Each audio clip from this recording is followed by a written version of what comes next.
Capítulo 8. Adão e Eva. Não precisamos de um ser humano melhor. Precisamos de um novo ser humano. As melhorias acontecem há séculos e nada mudou. Agora não precisamos de uma humanidade melhor. Já chega. Agora queremos uma humanidade totalmente nova, sem ligações com o passado. Queremos começar de novo, como se fôssemos Adão e Eva, recém-expulso do Jardim do Éden. Como viver com mais tempo? Como conquistar uma espécie de imortalidade? As pessoas tentam conseguir isso de muitas maneiras. Ter filhos é uma delas. Por isso, a urgência constante em ter filhos. A raiz desse desejo de ter filhos não tem nada a ver com os filhos em si. Tem a ver com a morte. Você sabe que não poderá ficar aqui para sempre. Não importa o quanto tente, você não vai conseguir. Sabe disso porque milhões não conseguiram e ninguém jamais foi bem-sucedido. Você alimenta uma esperança vã. Portanto, encontre outra maneira. Uma das mais simples, a mais antiga delas, é ter filhos.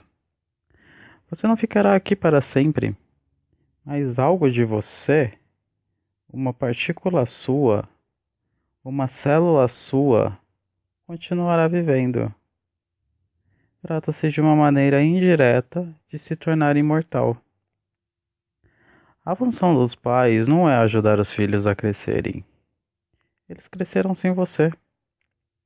A função deles é apoiar, nutrir, ajudar o que já está crescendo.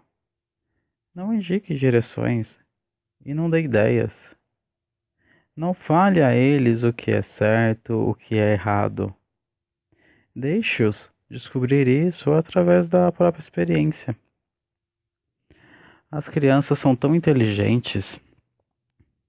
Sim, elas precisam de orientação e precisam da sua ajuda. Elas são indefesas, mas também são extremamente inteligentes. Por isso, os pais têm que ficar muito alerta para saber até onde ajudar e para onde ajudar. É bom segurar na mão do seu filho quando ele está aprendendo a nadar.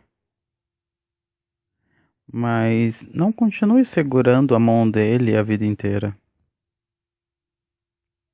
Os mistérios da existência só vão ser desvendados para a criança inteligente. E a pessoa realmente inteligente continua sendo criança até seu último suspiro. Ela nunca perde isso. A admiração da criança ao olhar os pássaros, ao olhar para as flores, ao olhar para o céu. A criança inteligente também tem que ser, da mesma forma, pueril. Jesus está certo em dizer: a menos que nasça novamente, você não verá o reino de Deus. O que ele chama de Deus? Eu chamo de existência. Mas a afirmação é verdadeira. Nascer novamente significa ser criança novamente. Mas quando uma pessoa madura vira criança novamente, existe uma diferença entre a criança comum e alguém que renasceu. A criança comum é inocente porque é ignorante. A inocência resgata o mais importante valor da vida, porque não é ignorância, é por inteligência. Inteligência é a capacidade inata de ver, de perceber. Toda criança nasce inteligente e depois vai ficando burra por obra da sociedade. Nós a ensinamos a ser burra. E mais cedo ou mais tarde ela percebe o que é receber o diploma da burrice. Inteligência é um fenômeno natural, assim como a respiração e a visão. A inteligência é a visão interior. Ela é intuitiva, não tem nada a ver com o intelecto. Lembre-se, nunca confunda intelecto com inteligência. Os dois polos são opostos. O intelecto é a cabeça, é ensinado pelos outros e imposto a você.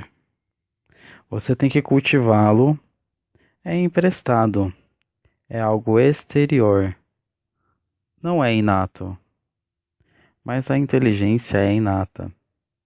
Trata-se do seu próprio ser, da sua própria natureza. Todos os animais são inteligentes. Eles não são intelectuais. É verdade, mas todos são inteligentes. As árvores são inteligentes. Toda a existência é inteligência de toda criança que vem ao mundo nasce inteligente. Você já encontrou alguma criança burra? É impossível. Mas encontrar um adulto inteligente é muito raro. Alguma coisa está errada no caminho. Depois que você ouviu uma verdade, é impossível esquecê-la. Essa é uma das qualidades da verdade. Você não precisa se lembrar dela. A mentira é algo do qual você tem que se lembrar continuamente.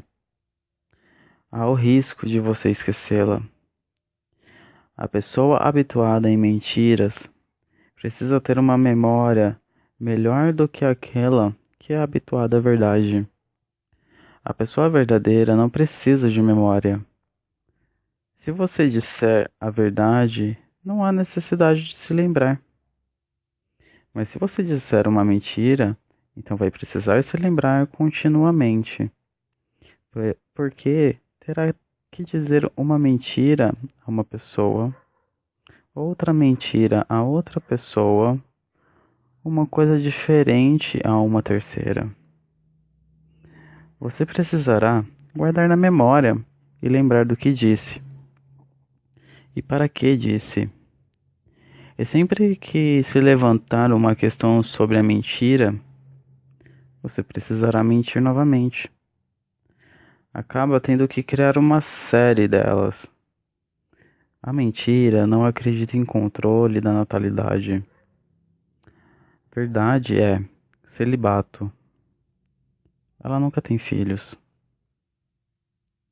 Sempre que alguém transmite mandamentos, cria dificuldades para as pessoas, porque na época em que são transmitidos, eles são ultrapassados. A vida passa muito rapidamente. Ela é dinâmica, não é estática. Não é um pouco das águas estagnadas de um Ganges. Está sempre fluindo. Nunca é a mesma por 2 momentos consecutivos. Portanto, uma coisa de estar certa agora e pode não estar daqui a pouco. O que fazer então? A única saída é ajudar as pessoas a ficarem tão conscientes a ponto delas mesmas poderem decidir como responder a uma vida em constante mudança. A regra de ouro da vida é que não existem regras de ouro. Não podem existir. A vida é tão vasta, tão imensa, tão estranha, misteriosa. Ela não pode reduzir uma regra ou máxima. Nenhuma máxima dá conta de tudo. As máximas são muito pequenas. Não podem conter a vida e suas energias vivas. Por isso, a regra de ouro faz sentido. É que não existem regras de ouro. Um ser humano autêntico não vive à base de regras, de máximas. de mandamentos. O ser autêntico simplesmente vive.